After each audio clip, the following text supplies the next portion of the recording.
Half-Life is a pillar of first-person shooters. The simple story of a quantum physicist getting wrapped up in a dimensional collapse and having to fight his way out of the deep underground lab he's trapped in past horrible monsters as well as aliens marked a masterclass in first-person shooter design. The resonating advances of its level assembly, enemy AI, and overall shooter gameplay can still be seen cascading through FPSs to this day. Natural tutorials seamlessly planted into the world, NPCs who interact with the environment and one another with full voice acting, a relatively, at the time, modern setting based more in sci-fi than fantasy. Rest assured, Half-Life's release drastically altered the course of first-person shooters for the better. But does it still hold up today? Well, generally speaking, yes, at least for the most part. Obviously, we've made major strides in design since Half-Life's release, but the most impactful and fun moments of Half-Life are still a treat. However, for a game nearly as old as I am, hardware and software have changed so much that the original experience can be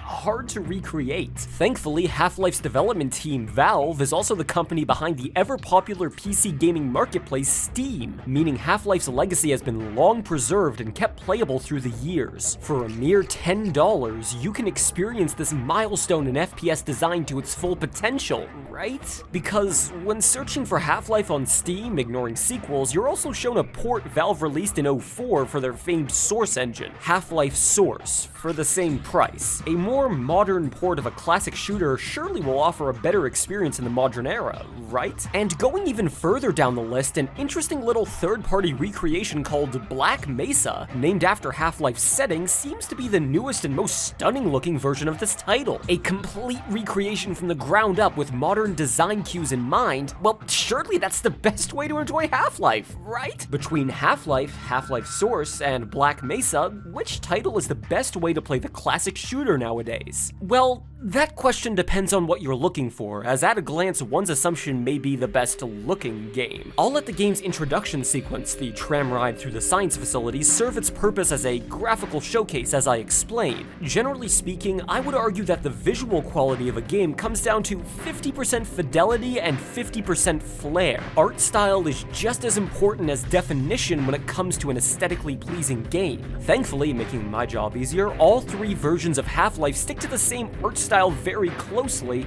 with some minor exceptions I'll touch upon later. The gritty, angular 90s retrofuturism is just as prominent in Black Mesa as it was in Half-Life, and Source made very few sweeping graphical improvements, outside of some texture changes, lighting, and character models. As a result, it's easy for me to say the best looking game is objectively the newest, Black Mesa. But I wouldn't say Half-Life necessarily looks bad, simply outdated. There's still noticeable style in its design, crunchy as it may be. For examples of games that look both dated and bad, the drab browns and grays of the mid to late thousands still stand out as some of the most poorly aged visuals in gaming. So if you're looking for eye candy, Black Mesa wins, but I wouldn't say the other contestants exactly lose either. Now, onto gameplay, movement to be more specific. Walking through the corridors of science, a few things become suddenly very clear. Half-Life's movement is a bit loose. It sort of feels like you're playing as Gordon Freeman's taller and higher jumping brother, Lorden, with slippery boots to boot. But jumping to Half-Life Source, things become a lot worse. Not because the movement is slippery, but because it's just wrong. The movement speed is paced wrong. It's too quick. Maybe this is some kind of placebo, but I found platforming to be far more difficult in Source, especially when random unneeded physics are added to some props you're meant to jump on.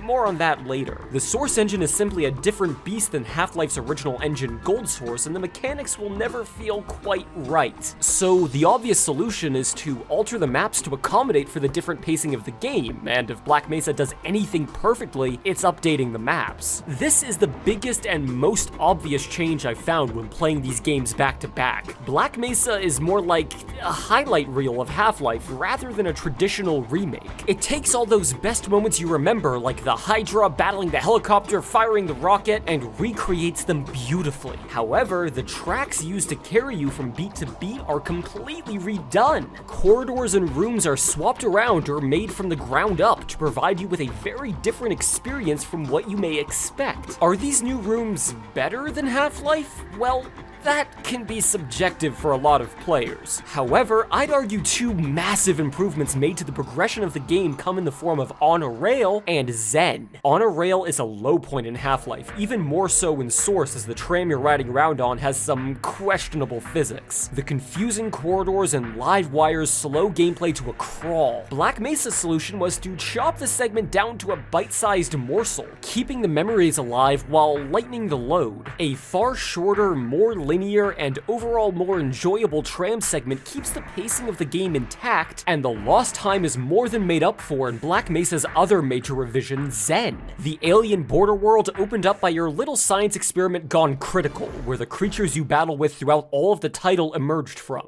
Zen is most players, myself included, least favorite part of Half-Life. Both Gold Source and early versions of the Source engine were simply not very good at producing natural, walkable environments. As in, concrete corridors and flat floors were handled much better by the engines, rather than bumpy, organic terrain. So there was a lot of finicky movement over jagged, ugly-looking landscapes, surrounded by bottomless pits and many a floating enemy. It's an extremely interesting idea, and back in the day was quite a twist of pace to send off an otherwise down-to-earth setting, but overall, no part of Zen really holds up in Half-Life, let alone Source. Black Mesa seemed to agree, so when approaching Zen, they decided to effectively make their science from scratch. All new original level design, enemy types, puzzle mechanics, and massively improved visuals absolutely blew me away my first time through. A complete and utter reinvention of the concept of the final stretches of the game is a bold move for a remake, but Black Mesa saw it through almost flawlessly. I say almost because I'd argue this stretch of the game lasts just a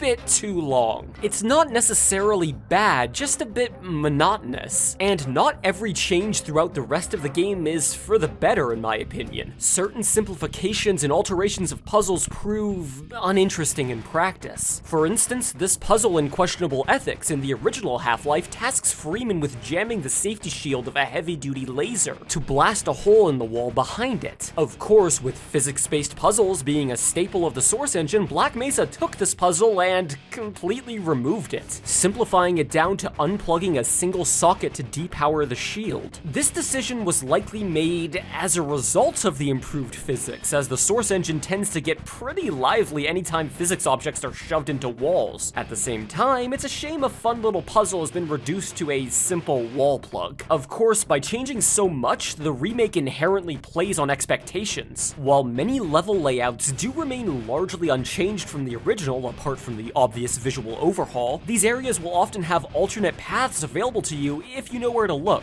giving the player the choice between the original or an original experience. Of course, if you've never played Half-Life before, some of Black Mesa's massive improvements may go over your head. As a result, purists may find themselves wishing to turn to Half-Life or even Source for a truly classic experience. Of course, what is and isn't classic is a bit cloudy in these titles as well. Some relatively newer content has been added to these Steam releases over the years. The cutting-edge, next-gen PlayStation 2 models of Half-Life's weaponry can be enabled by turning on the HD models video setting. I personally prefer the old-school versions myself, but if you're looking to modernize your experience in Half-Life, if only ever so slightly, it's there available for you. I can't say I'd recommend enabling the same setting in Half-Life Source, however, as the overly detailed weapon models stylistically clash with the environment. I only kept the setting enabled as the character models are thankfully a marked improvement, as long as you avoid looking at their necks for too long. It may seem weird that I'm not spending as much time talking about gameplay as you'd expect, as surely it's changed a lot for the better or worse between releases,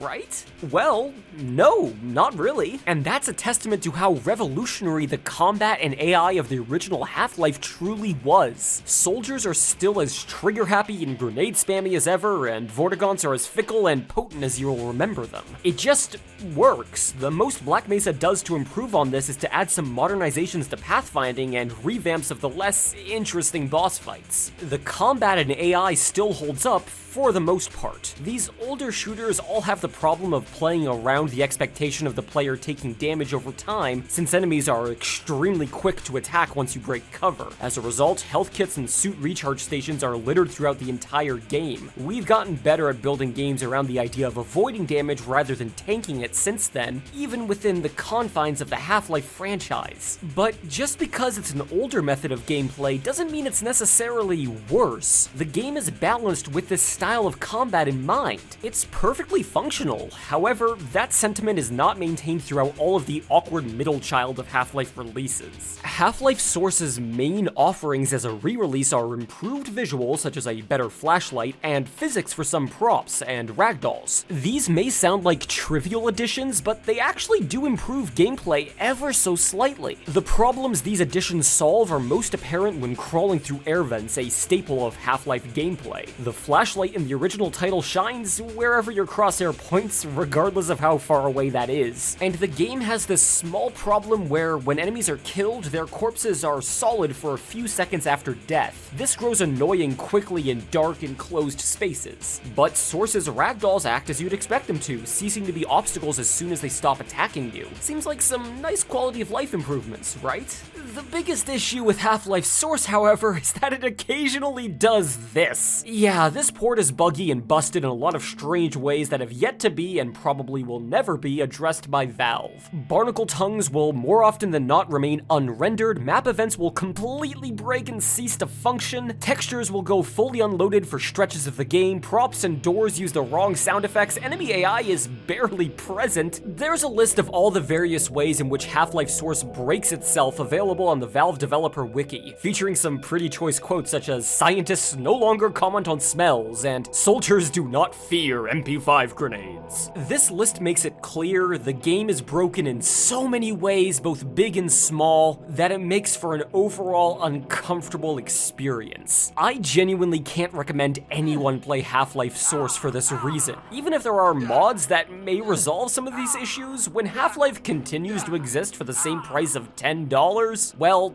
I don't expect you'll have any trouble deciding what to do. But where does Black Mesa factor into all of this? We've clearly established Half-Life to be superior to Source, but a modern reimagining of the title, and while at twice the price, that's still only $20 for a modern release of a classic game. Here's what I'll say. I honestly think that Black Mesa is a great game on its own right. There are some parts that work better than others, and the ending does drag on a bit, but the team at Crowbar Collective have done a damn fine job of getting to the root of what makes Half-Life fun. However, purely in terms of revolutionary originality and evolutions in gameplay, Half-Life is still one of the greats. If you're a fan of first-person shooters, it's worth checking out simply for its place in history, and having played it first will give you a better appreciation and understanding of Black Mesa's changes. Not to mention, I can almost guarantee any computer you use on the reg nowadays, within reason, will be able to run Half-Life at playable frame rates. It released in 1998 after all, and even has graphic settings to improve FPS if you're really pushing the definition of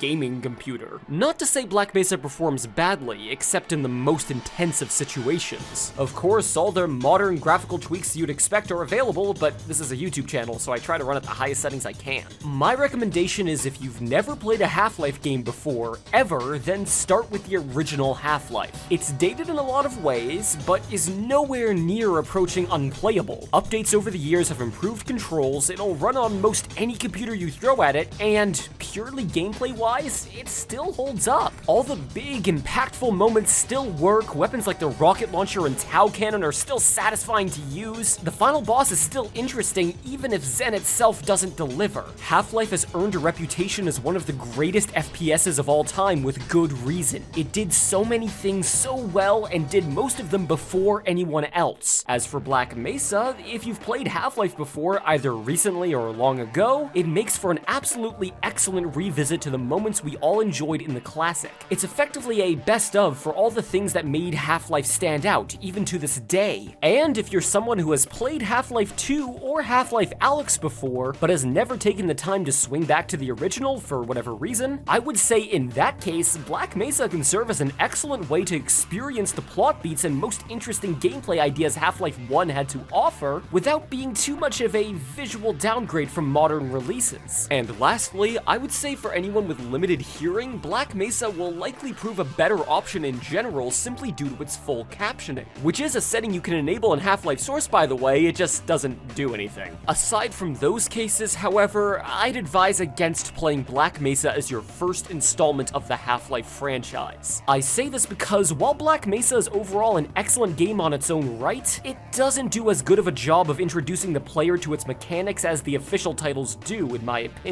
Half-Life features a full tutorial to cover its gameplay mechanics, and Half-Life 2 has built-in natural tutorials incorporated into its introduction. If Black Mesa is your first ever Half-Life experience, you may find yourself confused about certain mechanics like crouch jumping, or you may not be looking out for pieces of the environmental puzzles that this franchise is so good at. And most of all, simply not being familiar at all with the quirks of the Source engine can lead one to more harshly judge the game. Sometimes props will glitch out and deal damage to you, sometimes you can't jump off a box even when the game requires you to. That's just Source, baby! It just doesn't serve as a great introduction to Half-Life, more so a celebration of it, and there's not really anything wrong with that. To recap, if you've never played a Half-Life game before, start with Half-Life 1 and play Black Mesa anytime you feel like it afterwards. If you've only ever played Half-Life 2 or onward, Black Mesa is a suitable replacement for the original, and Half-Life Source gets you assets for Gmod.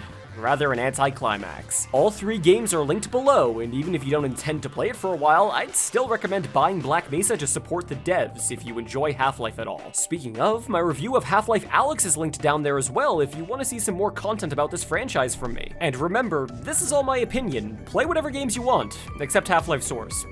Do yourself that favor. That'll be everything. Thanks for watching, and take it easy.